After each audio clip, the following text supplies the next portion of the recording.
হরে কৃষ্ণ। আজকে আমি খুব সুন্দর একটা লীলা নিয়ে এসেছি, ভগবান শ্রীকৃষ্ণের অপাকৃত লীলা। তো সেই লীলাটা আমার সবচেয়ে খুব প্রিয়, আপনাদের নিশ্চয়ই খুব ভালো লাগবে শুনতে। একদম শর্ট আমরা এই লীলাটা আস্বাদন করার চেষ্টা করব। তো সেটা হচ্ছে, ভগবান যখন গোবর্ধন লীলায় ছোট্ট 7 বছরের সেই শিশু, তো নন্দ মহারাজের নবলক্ষ গাভী ছিল। সমস্ত বৃন্দাবনবাসীরা সবাই ইন্দ্র দেবতার পূজা করবে, কেননা ইন্দ্র দেবতা যে বৃষ্টির দেবতা, সেই বৃষ্টি দেওয়ার পরে কী হবে, ঘাস উৎপন্ন হবে। সেই ঘাস গোমাতারা খাবে, খাওয়ার পরে তারা দুধ প্রদান করবে।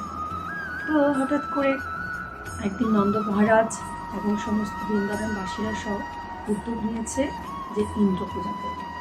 তো সেখানে উপস্থিত হলো 7 বছরের শেষ শিশু পরমেশ্বর ভগবান শ্রীকৃষ্ণ। সে এসে তার আহ্লাদ সুরে নন্দ মহারাজকে বলল, বাবা তোমরা কি করছো? তখন নন্দ মহারাজ বলল, জানিস না এখানে ইন্দ্র পূজা হবে, কারণ যে ইন্দ্রের কারণে আমরা ঘাস পাই, সেই ঘাস যাতে আমাদের প্রতিনিয়ত যাতে আমরা পাই, সেজন্য আমি ইন্দ্র পূজা করব। তো এটা শুনে কৃষ্ণ বলছে, কেন বাবা? কারণ ইন্দ্রের তো দায়িত্ব হচ্ছে বৃষ্টি দেওয়া, তাকে ভগবান দায়িত্ব দিয়েছে। তুমি দেখো সমুদ্রে তো প্রচুর জল, ওখানে কি কেউ কোনো পূজা করছে? না, সেখানে সমুদ্র, প্রচুর জল আছে, তাহলে কেন তোমরা ইন্দ্র পূজা করবে? তখন ওখানে কিন্তু যে চর যারা আছে, ওরা বিচরণ করছিল, ওরা এটা সব দর্শন করছে কৃষ্ণ কি বলছে তার বাবার সাথে।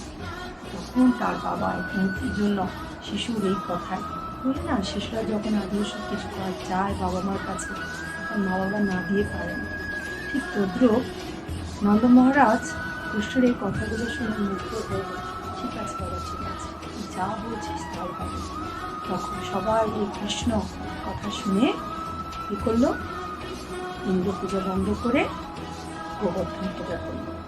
হঠাৎ করে সেই ইন্দ্রের চরেরা গিয়ে ইন্দ্রকে সে খবর দিল, যে বার্তা দিল যে গোবর্ধন বৃন্দাবনে তোমার পূজা না হয়ে একটা পাথরের পূজা হচ্ছে। সেটা শুনে ইন্দ্র তো খুব মহা খেপে গেল। সে এসে দেখলো যে সেখানে ইন্দ্র পূজা বাদ দিয়ে তারা গোবর্ধন পূজা করছে। যে গোবর্ধন, যিনি কি করে, গোমাতার ঘাস দান করে।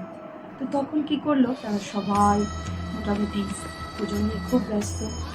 যখন গোবর্ধন পূজা শুরু করলো, হঠাৎ করে তুমুল বেগে বজ্রপাত হওয়া শুরু করলো।